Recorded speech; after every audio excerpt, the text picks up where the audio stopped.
Hey guys, we're gonna do a hopefully quick video here, clear up some of the terminology used. I know I use these terms all the damn time in game forums when trying to explain how certain things are done within games and potentially why they're done. Certain issues arise with certain players because not everybody has the same issues in a game. So one person might not have any issues whatsoever, so they don't come onto the forums and they don't, want a fix for it. Whereas some other players have issues and they drop a post complaining about it. And I understand the complaint, but hopefully with some of this information that I'm about to give you, you'll understand a little bit more about what's going on in a game, and then you can apply this knowledge and hopefully kind of reverse engineer the issue a little bit, and maybe you'll understand it a little bit better. And maybe it's not actually technically what you're calling a spawning problem or a spawn problem. It could be something that has to do with occlusion or culling, and so forth. But these are the main ones that kind of mess people up a bit in their explaining things. So I figured I'd just go ahead and cover some of it. Another big term that's used all the time is rendered. And rendered in game development has quite a few different meanings depending on the context. But the one that's most important to players has to do with when things aren't showing up in their world. And that comes right to the point of render's basic definition is added to drawn on screen. Actually just literally drawn on screen like these things are. All these elements are drawn on screen, thus they are rendered. You get into the some of the things that can affect whether or not something is rendered. You have culling, occlusion, spawning, and whether or not the data has been given to you by the server. Just not all objects in a game are actually, loaded in when you're loaded in. So say I design a map, and it has trees, buildings, and so forth in it, rocks, gravel, and all these little things are static meshes. Now those are kind of pretty much cooked into the map, and they're static. They might have dynamic lighting applied to them so you can get better shadows and so forth, but they are static and they don't ever move. Players can't bump into a tree and make it move as far as change its position. You might be able to bump into one and have an animation go where it rattles the tree a little bit and leaves fall, but you're not changing the position of the tree.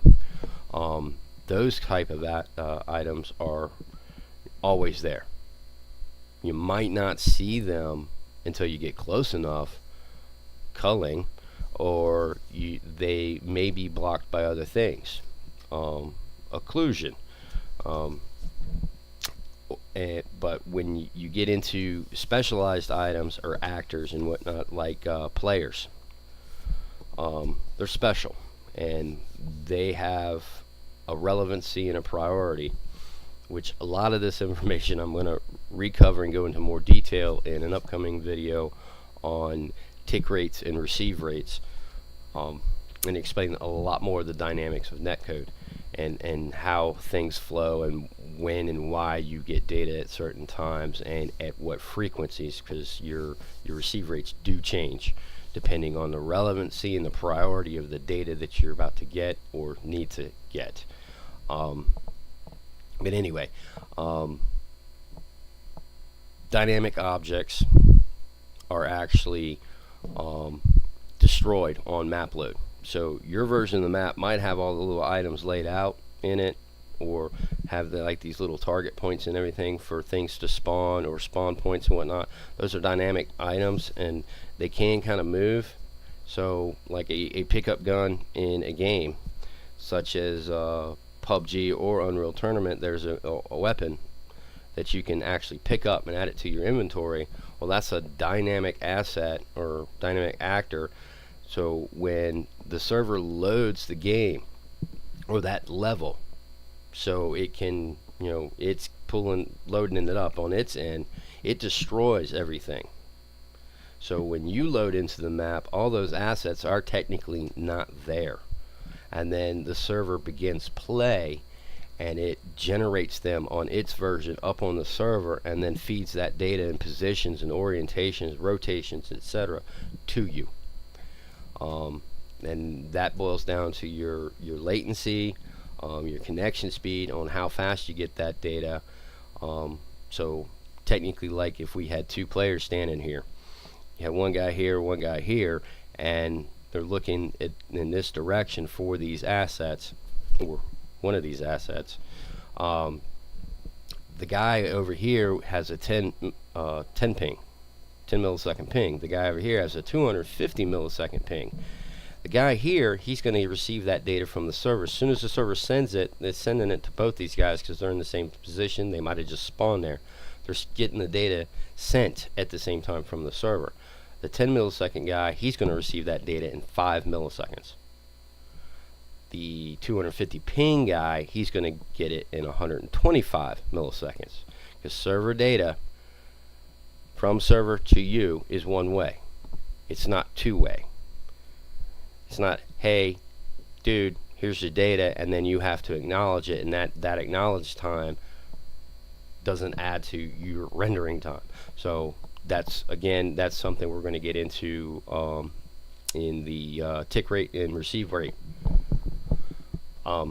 Anyway, like I was saying, the 10 millisecond guy is going to see these items render before the 250 ping guy is going to see them render, because he's closer, literally in the real world, closer to the server. The distance to them is shorter. But hopefully that makes sense to you, and you can follow along just great. So we're going to get into spawning real quick here, and I'm just going to play it. Now, before, there was that little target point.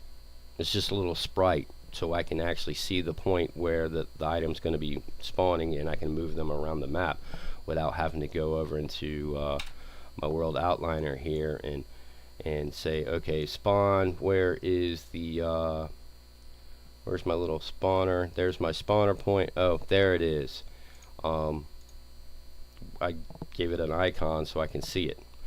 So when I hit play, which is simulating the map begin play in the game, it's going to spawn it. Boom, spawned. And I can see it. Now as I back up, I don't see it. This right here is culling in play. This is culling. There's a cull distance set on this item. Now I'm going to go into my blueprints and actually turn on my debugger for that. I have a nice little debug script. It's just simple. It just lets me know that the item has spawned. So when I spawn this item, I increment the actual count of it right here, and then I pass that incremented value over to a little text to string to print it to screen for me. So I'm gonna compile that and save. So if I had 1,000 of these things, you'd get a message on the left hand side of the screen, which you'll see in just a second. Well, actually, let me just do it. Spawn count 1. So there was only one of those things to spawn, so it spawned 1. I saw the number. If I had 1,000 of these, I would get a string of text on the left saying spawned 1, and then it would do 1 for each one of those all the way up to 1,000. So that's just a little debug for me that let me know that the item has spawned, even though I can't see it. So like when I'm way back here, So it's spawned. I just can't see it yet because of cull distance. And we'll get into culling in a minute, but there's many ways to work with culling, or set it, or apply it. But that's my little gun thing. Now, another version of spawning is, say, like spawning enemies. Like if you're playing a game with zombies or something, and the server wants to spawn zombies, well, it's going to spawn them at, little areas preordained. Might be in a box extent, or it might be like a little target point thing that I have up there. Because if you remember, hey, there's two. This one is for this is my BP spawner one, and actually get back in here. And the other one is my AI spawn point. Let me just pull this down a little bit so I can get in here and play. See, I'm just spawning from viewport, so I can spawn anywhere I want, as long in the editor. In the game, I wouldn't actually need a spawn point technically. So my little gun spawn here, I'm just gonna spawn a bot. Ooh, there's another one, another one. I got these all set up for a key. I can do them dynamically on begin play, pick a random number, yada yada, spawn them at various different little spawn points around and apply them, and then bots will pop in. But I have a whole lot of bots here. But those bots are actually spawning. Now, that's spawning, and hopefully this has kind of covered it for you quite a bit. So we're going to just jump over here to culling. Let me just get there. Close this. I don't need that open. Slide over here. So I have 3 boxes. This is just a regular static mesh.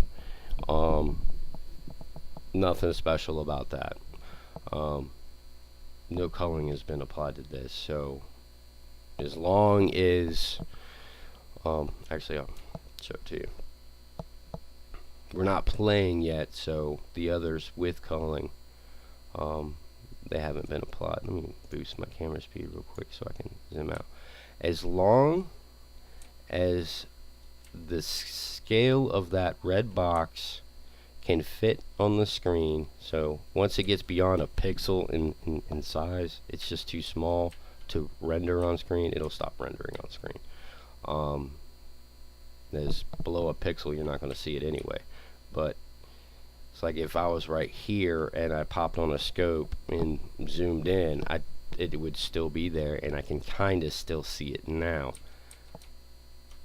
It's getting really small, but once it gets down to a pixel, any further distance back behind that, it just won't render, because there's nothing to render when you're less than a pixel. That's that. Now the blue one has culling, the green one has culling. The blue one is just another static mesh, but just culling applied. The green one is full-on dynamic. It has physics applied, gravity effects, and so forth. So it can be moved. So in a game world multiplayer, the server would destroy that green box on load and then regenerate it, and as players popped into the world, it would feed them data about this box and its position in the world. So like if, say this was a 1 kilometer map, I'm on one side of the map away from this, I'm a kilometer away from this, I don't need to know squat about that green box. Has no relevance, no priority to me about that box. I don't need anything about it, because it's not going to affect my gameplay. Now if I'm close enough within a certain distance of that box where it could be relevant and mess up my play, because it is physics, it will block projectiles, so at a certain distance I need to know about it, the server would give that information to me. As I came into just as I cross into a boundary, hey, this is going to be relevant, boom, I get that data sent to me. And we're going to show you why. Okay. Red box, no cull. Green and blue cull. But they're identical cull distances too. So they should, if I'm lined up between them equally in somewhat of fashion, so that my distance is always the same as I move back to each one, they'll pop out at the same time. I think I did this at like 15 meters or something like that. Boom, boom. But now when I change my orientation so that the green box is technically further now, it'll pop first and then the blue. Blue first, green. So that's culling. Now the dynamics of this other one is I can move it. So right when I touched it and I impacted, I had an overlap event with that box. It would send a message to the server saying, hey dude, this box has changed its position. And then the server would say, okay, does anybody else need to know about that? Is there anybody close by that needs that information? And then it would do its calculations, line traces and whatnot, and then if anybody was in zone in that range that needed to know that data has changed, that position has changed, rotation and so forth, boom, it would send it off to them. How long it takes to them to get that information depends on ping. So if I'm standing here and there's another guy right here, we're both looking at the green box, I have a 10 ping, they have a 250 ping, I bump that box. As soon as I had that overlap event, that collision, bam, the server knows it 5 milliseconds later, because I immediately send it. This poor sucker's got to wait for my 5 seconds to get to the server, and the server to process the information, then do a check to see who needs it, and then this guy's poor latency, which is going to be 125 milliseconds one way, so it's going to add up. He's not going to see it in real time, how I impacted that box. Just so you guys know how this stuff works. You're not seeing the exact same thing on screen when looking at stuff, especially stuff that's dynamic like this. So I can send him on his happy way, and notice how that box disappeared once he got out of that 15-meter range, and he's back again. So I just shot him into no man's land, and get him back over here. So when I restart it, where I escape out, it pops back into this. So that's a little bit of the dynamics and a little bit of what we're going to cover in the tick rate and receive rate. So hopefully culling is, kind of been covered here, but I can go into a little bit more of it just so you can see. I mean, this is one way to do the thing. I mean, like, I'll just show you how I did it with these static meshes. It's going to be down in the rendering. Min draw distance, desired max draw distance, just like we did the other static mesh stuff over in the spawning. So I click on this one and it's 50 and 2000. Okay, 20. And where are yours is at? There. So 2000 centimeters. So I mean, that's, if you're just going to apply it to, little static meshes and whatnot, that's the way you would actually go and do it. But on the server, see, static mesh replicate movement. This is where we remote roll and replicate movement flags and whatnot. So technically, that should be checked right there. So we know to do an overlap event and send that information to the server when this gets spanked and moved around and whatnot. But that's one way to deal with it. Now when you get into other items such as like so I got procedural foliage, I got the static mesh, got that there, boom. So I mean, that's how you can add meshes and static meshes, skeletal meshes to a landscape for the detail stuff. Covered in another video. Grass rendering, I think it's on the channel. But the way that we control culling on these bad boys is we click it, and we're going to go down instance settings right there, cull distance. But the cull distance on these are a little bit different. The min is when it starts to cull. The max is when it's totally culled. So there it gives it way to apply a fade effect instead of it popping like the boxes did, how they just kind of popped. We have a, deteriorating rendering kind of effect on it, and so forth. So that's how that's done. Another way to affect cull, let me actually get rid of these guys, I don't want them in here, is to actually use a cull distance volume, and I'll show you that over here. Well, I can just do it over here. Cull distance volumes are a little bit more dynamic in a way. It's just, we take this volume, which is just a box, an extent, and we use the extent of it, like the area inside. Any items in there will be affected. So let me actually get a cube here. Just get a static mesh cube. I'll pop that cube in. Alright, so we got a static mesh cube. It doesn't have any, where's my rendering? Materials, collision lighting. Alright, rendering. Min draw, I mean, it's not affected. So it should technically draw at all distances until it's less than 1 pixel in screen size, just like the little red one did.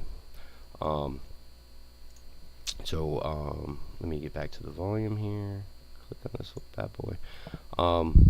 Now these are array based, and basically what you're doing in here is you're setting the size, and I'm gonna just say 50 centimeters, and the size, kind of starts at the origin point again, to a surface. So that, and how far you want to do it. So any item that is 50 centimeters or less is going to have this cull distance applied.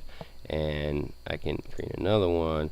So any items 100 meters or less will have, a different cull distance. So I'm going to set this one to, what was the other one? 2000. Yeah, and I'm going to set this one to 3000. I'm going to take this box, duplicate it, slide it over, and I'm just going to, let me do the z-axis at 3. I'll pull him up like that. Alright, that should technically work. I'm going to save it. I got to build geometry on this real quick. The lighting in this is set to dynamic, so I don't have to do a light build. And that technically should do it. So let's see what happens. Alright. The first one we should see. Oh yeah. But yeah, it's cheeky the way that they got it set up. You have to screw around with it a little bit more to get it exact. They're a pain in the ass sometimes to get exact. So I would take this one and let me scale it a little bit more. Yeah, and I'll take this guy and move him over a little bit. So we'll save that. We'll build geometry and we'll play it. Yeah, I can definitely see this one a little bit sooner, and then that one. But that's basically how you want to do it with the cull distance. I don't use cull distance volumes. They're just really sketchy at times. I mean, you can lose a lot of control with them, and you have to remember all those stinking array sizes, and then you're always measuring little objects versus actually just going in.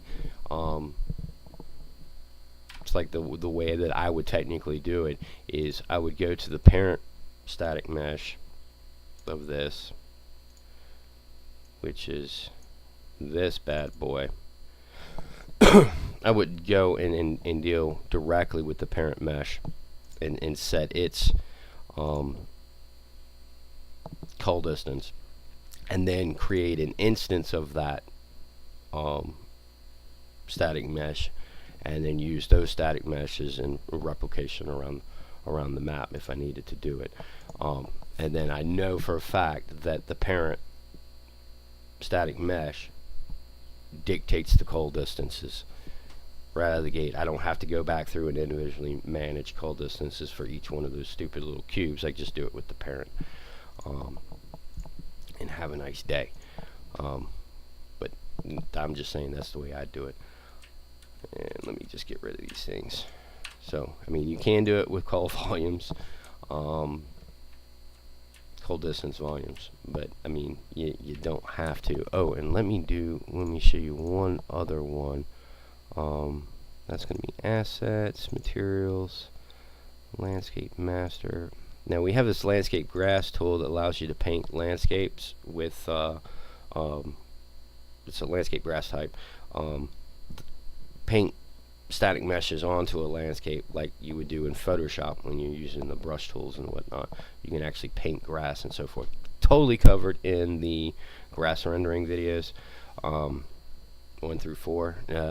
2 and 3 gets into the different. No, actually, video 3 and video 4 cover the different applications of applying these grass types. The procedural tool one is video 3, which is this guy here, and then 4 is using this little material based thing. But anyway, we can do cull distance, start cull distance, end cull distance to get that same kind of effect thing that you have over in the this tool. Where to go? Placement, instance settings, right here, the min and the max. Same application. There's a start to cull and totally faded out, and that's start and end. So I don't have to go into every stinking little static mesh because this paints static meshes, and you know the density here you can plainly see is 250 instances per 10 square meters. So that's a lot. That's 250 per 10 square, and give you a ballpark of what 10 square is. Each one of these cubes, I believe, 1, 2, yeah, they're 10 meters. It's 10 meters, 10 meters. So I could put 250 grass in there, and if that wasn't good enough, I can put that many or more into it. But I'm going to go back to my 250 before I save this. So it can get intense, and you don't want to have to go back through and manually adjust every stinking little blade of grass that you put on a map. You would just come into this file one time, and boom, it's done across the whole map. But anyway, that's that. And I did do, yeah, I did all that. That's all saved and compiled. All right, so culling. Now, occlusion. Occlusion is a whole different ball of worms here. Occlusion is just like if there's something in the way blocking the rendering of see, little Simon over here. The occlusion, this wall is blocking Simon's rendering. I can't see him, thus it's not rendered. But that does not mean that he's not there in 3D space, because technically this wall doesn't have any collision. You can look at occlusion in ways of like fog. You'll be able to see into the fog out to a certain distance depending on how thick it is. So past a certain point in that fog, it's just too thick, particle density is too thick that you can't actually render or see anything in it, thus they're not rendered, but they are still there. So I'm going to show this to you. So see, and my projectiles are going through it. Case in point, I want poor old Simon to get hit. If he's back there behind this little wall, boom, there, I hit him. Top left of the screen, I hit poor Simon. In this situation, he's occluded, but he can still take damage like he should. Let me bring his health back up, because I did damage him. just as like these crates will block him. So I'm going to send Simon on his little run, and see when he went behind the crates and behind this wall, he's occluded, thus not rendered. I'm going to send him back, and we're going to send him one more time. I'm going to pause this. I'm going to eject out of my little arms and gun here. So I'm just in arms and gun. And you can see him, he's mid-stride. I paused him, but he's totally occluded from me there. Therefore he wouldn't render. But if I had happened to like toss a grenade over here, I'd still want him to take damage. So he still is technically in your 3D world, just isn't rendered.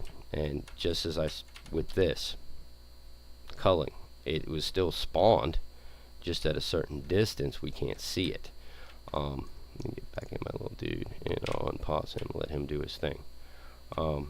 Take one for the team, buddy. You're dead. Bye bye. Poor guy.